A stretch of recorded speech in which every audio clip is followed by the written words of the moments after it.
Hello all, welcome to today's video. Today we'll be seeing a very important topic related to synchronization in .NET. Therefore, if you are new to this channel, I create content related to programming basics, mainly in C++ and C Sharp. So if you want to get notified whenever I am posting the content, please do subscribe to this particular channel and do press the like button. It would help the video to reach much wider audience. So let's get started.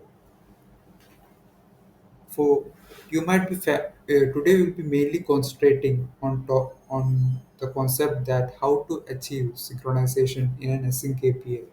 You might be familiar with using lock keyword to achieve synchronization in a normal API, but in the case of an async API, the lock keyword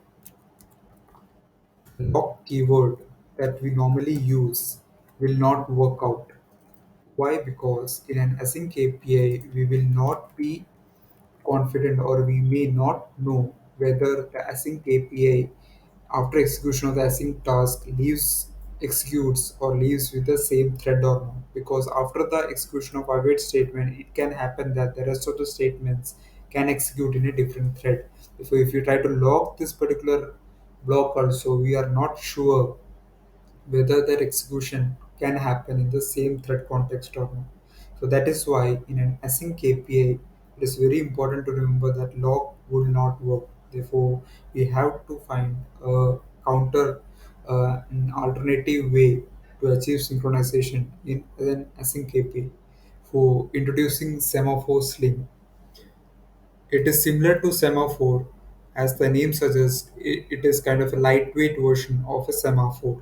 Therefore, when you create a semaphore slim, it takes in two arguments. One is the initial count. That initial count is a number of requests for the semaphore that can be granted concurrently in the initial phase, in the starting phase.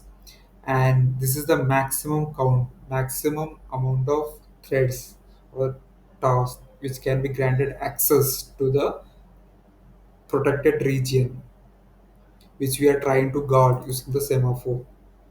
Therefore, this is the async API update insert employee details, which tries to insert employee details into the database. This is an async API which does the job of updating the database. Therefore, before execution of this async API, I want only one thread or one task to execute, one thread to execute this particular, the entire statement, the entire block of code. Therefore, I want to protect this execute implementation. I don't want multiple threads to do execute at the same point in time. Therefore, I will use semaphore same object and use the wait async API passing in the timeout.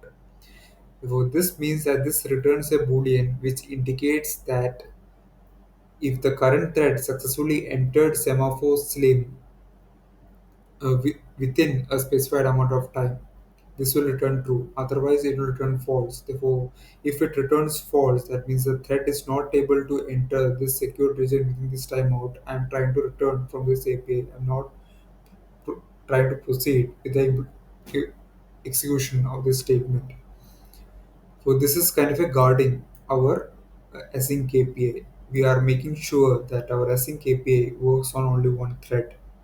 Even though this particular thing is taken care of, we have to the semaphore is currently logged. Therefore, before returning from the this API, we have to make sure that we have to release the semaphore.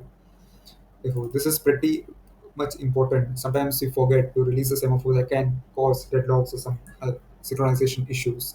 This is pretty important in this case. So this is what I want to cover in this particular video. And if you like this video, do like press like button. And if you have any other additional information about semaphore slip or log statement usage of those things, to comment in the video in the comment section below, and do share this channel or video to your friends or colleagues. Thank you.